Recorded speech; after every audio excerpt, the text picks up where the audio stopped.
Cette vidéo comporte tous les commentaires d'études sur les versets disponibles dans la Bible d'études Esprit et Vie, dans Actes des Apôtres chapitre 11. Verset 15. Le Saint-Esprit descendit sur eux, comme sur nous au commencement. L'effusion du Saint-Esprit le jour de la Pentecôte, chapitre 2 verset 4, avait offert un modèle durable concernant la manifestation du baptême dans le Saint-Esprit. Le baptême de l'Esprit allait être déterminé par une transformation visible de l'individu, par une effusion de joie, par des expressions inspirées par l'Esprit et par un gain d'assurance afin de rendre témoignage, chapitre 2 verset 4, 4 verset 31, 8 verset 15 à 19, 10 verset 45 à 47, 19 verset 6.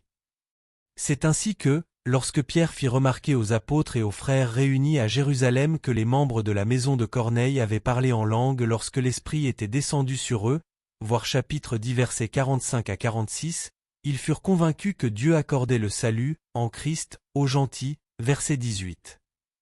Aujourd'hui, nous ne devons pas supposer que le baptême dans l'Esprit a été accordé si des manifestations tangibles comme le parler en langue sont absentes.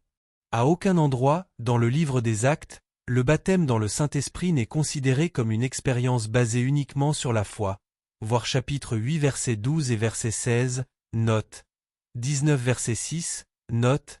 Voir l'article sur le parler en langue, et celui intitulé Comment discerner le véritable baptême dans le Saint-Esprit. Verset 17. Nous qui avons cru. L'expression « nous qui avons cru » est employée, en grec, au participe aoriste, qui décrit d'ordinaire une action se produisant avant celle du verbe principal.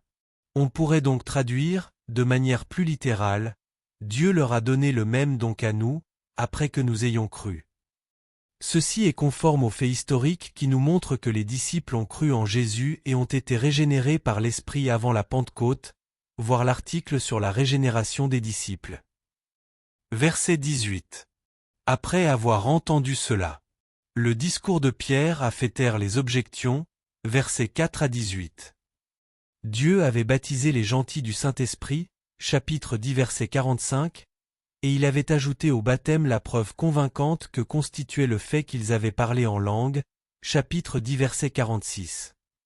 C'était le seul signe qu'il fallait, et il fut accepté sans le moindre doute. Verset 23. Restez, attachés au Seigneur. Les disciples du Nouveau Testament ne partaient pas du principe que ceux qui recevaient la grâce de Dieu demeureraient automatiquement fidèles au Seigneur, car le péché, le monde et les tentations de Satan pouvaient persuader le nouveau croyant de se détourner du chemin du salut en Christ. Barnabas nous donne un exemple de la manière dont les nouveaux convertis devraient être traités. Notre souci principal doit être de les aider et de les encourager à persévérer dans la foi, l'amour et la communion avec Christ et avec son Église, voir chapitre 13 verset 43, 14 verset 22. Verset 26. Les disciples furent appelés chrétiens. Le mot « chrétien » en grec christiano, n'apparaît que 3 fois dans le Nouveau Testament, chapitre 11 verset 26, 26 verset 28, 1 Pierre 4 verset 16. Il s'agissait, à l'origine, d'un terme qui désignait un serviteur et un disciple de Christ. C'est devenu aujourd'hui un terme général qui se trouve vidé du sens originel que lui confère le Nouveau Testament. Il devrait contenir une allusion à notre Rédempteur, Romains 3 verset 24, l'idée de notre relation intime avec Christ, Romains 8 verset 38 à 39, la pensée que nous l'acceptons comme Seigneur, Romains 5 verset 1, et comme la source de notre salut éternel, Hébreux 5 verset 9. Revendiquer le nom de « chrétien » signifie que Christ et sa parole révélée dans l'Écriture sont devenus notre autorité suprême et l'unique source de notre espérance future, Colossiens 1 verset 5 et verset 27. Verset 27. Des prophètes. Le rôle des prophètes dans l'Église est reconnu dans les épîtres de Paul, voir l'article intitulé Les ministères, dons de l'Église.